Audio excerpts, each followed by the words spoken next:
मनन रसामृत को सब्सक्राइब करना और शेयर करना ना भूलें। शुक्रिया। ओम श्री गुरुचरण कमलेभ्यो नमः। गुरुर्ब्रह्मा गुरुर्विष्णु गुरुर्देवो महेश्वराय। गुरुर्साक्षात् परब्रह्म तस्मै श्री गुरुवे नमः। ओम वक्रतुंड महाकाय सूर्यकोटि समप्रभा निर्विघ्नं कुरु मे देव सर्वकार्येषु सर्वदा। वंशी विभूषितकरान् नवनीरिताभात् पीताम्बरा तरुणबिम्बफला धरुष्टात् पूर्णेन्दु सुन्दरमुखात् विन्दनेत्रात् कृष्णात् परं किमपि तत्त्वम् अहं न जाने। कृष्ण त्वदीय पदपङ्कज पंचरान्ते अद्यैव मे विशतु मानस राजहंस। प्राणः प्रयाण समय कफपात वित्ते कंठवरोधन विधौ स्मरणं कुतस्ते। हरे कृष्ण कृष्ण कृष्ण हरे हरे हरे राम राम राम हरे हरे। श्री राधिकाय नमः।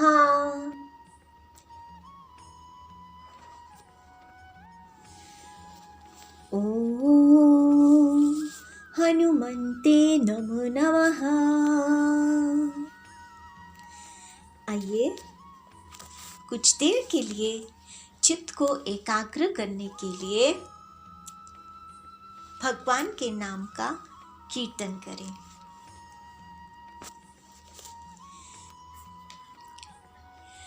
जय हरि बोल जय सीताराम। गोपी गोपाल भजो राधिका श्याम। जय हरि बोल जय सीताराम। गोपी गोपाल भजो राधिका श्याम। हरे राम राम राम घन श्याम श्याम श्याम। हरे राम राम राम घन श्याम श्याम श्याम। जय हरि बोल जय सीताराम। गोपी गोपाल भजो राधिका श्याम। श्री रघुनंदन श्री रामा दाशरथे जय रघुरामा। श्री रघुनंदन श्री रामा दाशरथे जय रघुरामा। हरे राम राम राम घन श्याम श्याम श्याम। हरे राम राम राम घन श्याम श्याम श्याम। हरे राम राम राम घन श्याम श्याम श्याम। नंद किशोरा नवनीत चोरा। नंद किशोरा नवनीत चोरा। वृंदावन यशोदा कलाला। वृंदावन यशोदा कलाला। नंद किशोरा नवनीत चोरा। वृंदावन यशोदा कलाला। हरे राम राम राम घन श्याम श्याम श्याम। हरे राम राम राम घन श्याम श्याम श्याम। जय हरि बोल जय सीताराम। गोपी गोपाल भजो राधिका श्याम। जय हरि बोल जय सीताराम। गोपी गोपाल भजो राधिका श्याम। हरे राम राम राम घने श्याम श्याम श्याम हरे राम राम राम, घने श्याम श्याम श्याम हरे राम राम राम, घने श्याम श्याम श्याम हरे राम राम राम, घने श्याम श्याम श्याम हरे राम राम राम, घने श्याम श्याम श्याम हरे राम राम राम, घने श्याम श्याम श्याम हरे राम राम राम, घने श्याम श्याम श्याम। श्री राधे। बंधुओं, पिछली वीडियो में हमने श्रवण किया था कि किस प्रकार भक्ति माता ने अपना सारा कष्ट नारद जी को बताया और नारद जी ने बताया कि कलयुग में सिर्फ एक हरि नाम का ही महत्व है। इसी के कारण कलयुग को परीक्षित जी ने जीवन छोड़ रखा है और भगवान बहुत समीप रहते हुए भी यह सब सह रहे हैं, यानी कलयुग की सारी अवगुणों को सह रहे हैं। तब देवी भक्ति ने कहा कि उनका बहुत ही सौभाग्य है कि उन्हें नारद जी का समागम मिला, क्योंकि नारद जी के एक ही उपदेश को धारण करके जैसे प्रहलाद जी ने माया पर विजय प्राप्त की और ध्रुव ने ध्रुवव्रत प्राप्त किया, वैसे ही भक्ति जी की भी कष्ट का निवारण जरूर होगा। और भक्ति जी ने उनको प्रणाम किया। यहाँ तक प्रथम अध्याय समाप्त होता है। अब श्रीमद् भागवत जी के पहले स्कंद के दूसरे अध्याय का आरंभ होता है। वृथा खेद्यसे बाले अहो चिंता तुरा कथम, श्री कृष्ण चरणाम भोजम स्मर दुखम गमिष्यति। तब नारद जी ने भक्ति को सांत्वना देते हुए कहा कि तुम व्यर्थ खेद मत करो, तुम तो भगवान श्री हरि की परम प्रिया हो। तुम्हारे बुलाने पर तो भगवान नीचों तक के घर चले जाते हैं। तुम्हारे ही प्रताप से द्रौपदी की रक्षा हुई, गोप सुंदरियों को भगवान की प्राप्ति हुई।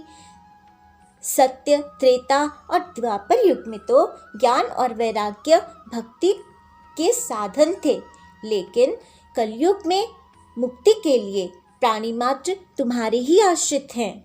तुम्हें भगवान ने अपने सत्य स्वरूप से भक्तों का पोषण करने के लिए ही प्रकट किया है। अंगीकृतं त्वया तद्वै प्रसन्नो अभूदरी तदा, मुक्तिं दासिं ददौ तुभ्यं ज्ञान वैराग्य का विमौ। अर्थात तुम पर श्रीहरि बहुत प्रसन्न हुए और तुम्हारी सेवा करने के लिए मुक्ति को तुम्हें दासी के रूप में दे दिया और इन ज्ञान वैराग्य को पुत्रों के रूप में।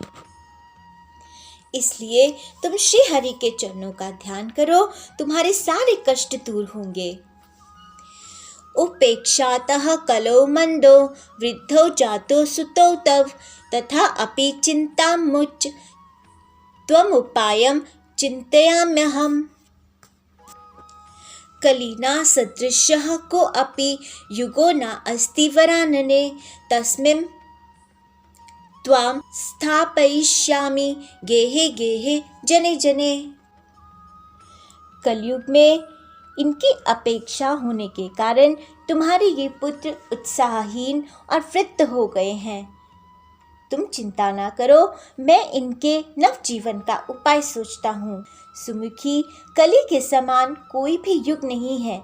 इस युग में मैं तुम्हें घर घर में प्रत्येक पुरुष के हृदय में स्थापित कर दूंगा। त्वदन्विताश्च ये जीवा भविष्यन्ति कलाविह, पापिनो अपि गमिष्यन्ति निर्भयं कृष्ण मंदिरम। येषां चित्ते वसे भक्तिः सर्वदा प्रेम रूपिणी, न ते पश्यन्ति कीनाशं स्वप्ने अप्यमलमूर्तयः। न प्रेतो न पिशाचो व राक्षसो वासुरोऽपि वा, भक्तियुक्त मनः का नाम स्पर्शे न प्रभुर्भवेत्। इस कलयुग में जो जीव तुमसे युक्त होंगे वे पापी होने पर भी बेखटके भगवान श्री कृष्ण के अभय धाम को प्राप्त होंगे। जिनके हृदय में निरंतर प्रेम रूपिणी भक्ति निवास करती है वे शुद्ध अंतःकरण पुरुष स्वप्न में भी यमराज को नहीं देखते। जिनके हृदय में भक्ति महारानी का निवास है उन्हें प्रेत, पिशाच, राक्षस या दैत्य आदि स्पर्श करने में भी समर्थ नहीं हो सकते। न तपोर्भिन् वैदेश च न ज्ञानेनापि कर्मणा हरिः साध्यते भक्त्या प्रमाणम तत्र कोपिका। तप, वेद अध्ययन, ज्ञान और कर्म आदि किसी से भी साधना से भगवान वश में नहीं किए जा सकते। वे केवल भक्ति से ही वशीभूत होते हैं। इसमें श्री गोपीजन प्रमाण हैं। निर्नाम जन्म सहस्रेण भक्तो प्रीतिर्हि जायते कलौ भक्तिः कलौ भक्तिर्भक्तया कृष्णः पुरः स्थितः। मनुष्यों का सहस्रों जन्म के पुण्य प्राप्त से भक्ति में अनुराग होता है। कलयुग में केवल भक्ति ही सार है। भक्ति से तो साक्षात श्री कृष्ण सामने उपस्थित हो जाते हैं। भक्ति द्रोह करा ये चा ते सिदंती जगत्रये दुर्वासा दुःखमापन्नः पुरा भक्ति विनिंदकः। जो लोग भक्ति से द्रोह करते हैं वे तीनों लोकों में दुख ही दुख पाते हैं। पूर्व काल में भक्त का तिरस्कार करने वाले दुर्वासा ऋषि को बड़ा कष्ट उठाना पड़ा था। इस प्रकार नारद जी ने भक्ति की महिमा कही है। आगे सूत जी कहते हैं कि नारद जी के निर्णय को सुनकर कि वे भक्ति को घर घर और जन जन के हृदय में स्थापित कर देंगे, भक्ति और पुष्ट हो गई और कहने लगी कि नारद जी आप धन्य हैं, मैं आपके हृदय को छोड़कर कहीं नहीं जाऊंगी, कृपा कर मेरे पुत्रों को स्वस्थ करें। करुण हृदय नारद जी भक्ति की बात सुन ज्ञान वैराग्य को हिला डुला कर उठाने की कोशिश करने लगे। कानों में वेद ध्वनि, वेदांत घोष, गीता का पाठ आदि करने लगे। इससे वो दोनों जैसे तैसे थोड़ा सा तो जागे, लेकिन अभी भी उनमें आलस्य था, भूख प्यास से व्याकुलता थी। उनके अंग और कंठ सूखे हुए थे और वो फिर सो गए। इससे नारद जी को बहुत चिंता हुई, अतः वो श्री हरि का ध्यान करने लगे। तभी वहाँ आकाशवाणी हुई, नारद आप चिंता मत करो, आप सत्कर्म करो, आपको सफलता मिलेगी। महापुरुषों के बताए सत्कर्म का अनुष्ठान करते ही ज्ञान वैराग्य स्वस्थ हो जाएंगे। यह आकाशवाणी सबने सुनी, लेकिन देवऋषि अभी भी विस्मय में थे, क्योंकि वो जान नहीं पा रहे थे कि वेद ध्वनि, वेद घोष आदि तो वो पहले ही कर चुके हैं, और कौन सा सत्कर्म है जो करना है। कौन महापुरुष इसे सत्कर्म को बताएंगे। अब इन्हें क्या करना चाहिए। नारद जी ज्ञान वैराग्य को छोड़कर अनेक तीर्थों में अनेक संतों से मिले, लेकिन कोई उन्हें वो सत्कर्म ना बता सका जिसका इशारा भविष्यवाणी ने किया था। तब सत्कर्म को जानने हेतु नारद जी ने तप करने की सोची और बद्री का आश्रम आए। वहीं पर उन्हें सनकादिक आदि मिले। जब नारद जी की चिंता का कारण सनकादिक मुनियों ने सुना तो कहा, सत्कर्म सूचको नूनम ज्ञान यज्ञः स्मृतो बुद्धेः श्रीमद्भागवतालापः सूतु गीतः शुकादिभिः। हे नारद जी, पंडितों ने ज्ञान यज्ञ को ही सत्कर्म यानी मुक्तिदायक कर्म का सूचक माना है। वह श्रीमद् भागवत का पारायण है, जिसका गान शुक आदि महाअनुभवों ने किया है। भक्ति ज्ञान विरागाणाम तद्घोषेण पलमहत् वृजिष्यति द्वयोः कष्टम सुखम भक्तेर भविष्यति। उसके शब्द सुनने से ही भक्ति, ज्ञान और वैराग्य को बड़ा बल मिलेगा। इससे ज्ञान वैराग्य का कष्ट मिट जाएगा और भक्ति को आनंद मिलेगा। प्रलयम ही गमिष्यन्ति श्रीमद्भागवतध्वनेः कलेर्दोषा इमे सर्वे सिंह शब्दात् प्रिका इव। सिंह की गर्जना सुनकर जैसे भेड़िए भाग जाते हैं, उसी प्रकार श्रीमद् भागवत की ध्वनि से कलयुग के सारे दोष नष्ट हो जाएंगे।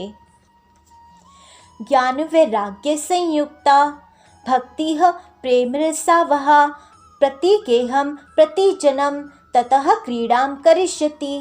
तब प्रेम रस प्रवाहित करने वाली भक्ति ज्ञान और वैराग्य को साथ लेकर प्रत्येक घर घर और व्यक्ति के हृदय में कीड़ा करेगी।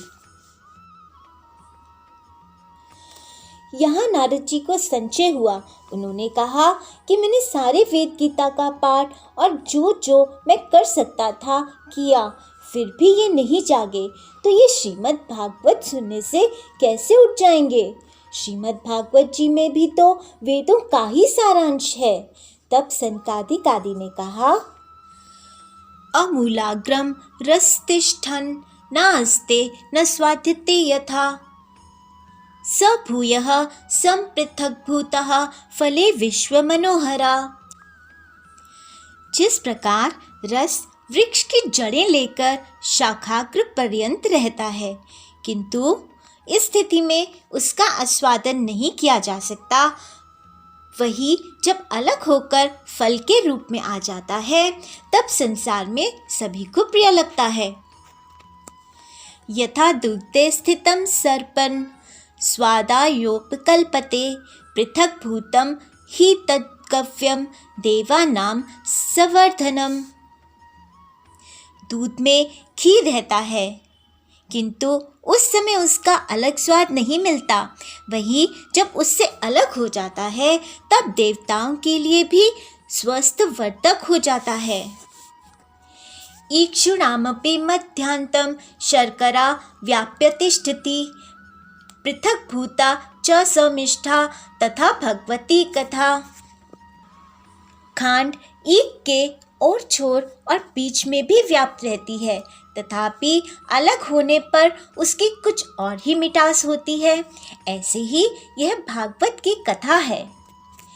इदं भागवतं नाम पुराणं ब्रह्म संहितं भक्ति ज्ञान वैरागाणां स्थापनाय प्रकाशितम्।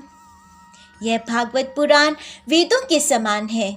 श्री व्यासदेव ने इसे भक्ति ज्ञान और वैराग्य की स्थापना के लिए ही प्रकाशित किया है। सनकादिक मुनि ने नारद जी को याद दिलाया कि जब वेद व्यास जी सब पुराणों वेदों और महाभारत की रचना के बाद भी तृप्त न होकर खिन्न थे, तब आप ही ने तो चतुश्लोकी भागवत उन्हें सुनाई थी, जिसका विस्तार ही श्रीमद् भागवत है। तो फिर आपको संशय किस बात का है? नारद जी का संशय यहाँ समाप्त हो गया। तब नारद जी ने सनकादिक मुनियों से श्रीमद् भागवत के सप्ताह पारायण की विधि पूछी। अब सनकादिक मुनियों ने उन्हें क्या बताया, ये हम अगले वीडियो में सुनेंगे। तब तक आप इस वीडियो को मनन करते रहिए और नाम जाप करते रहिए। हरिओम नमो भगवते वासुदेवाय, हरिओम नमो भगवते वासुदेवाय, हरिओम नमो भगवते वासुदेवाय। जय बिहारी जी की। कृपया मनन रसामृत को सब्सक्राइब करना और शेयर करना ना भूलें। शुक्रिया।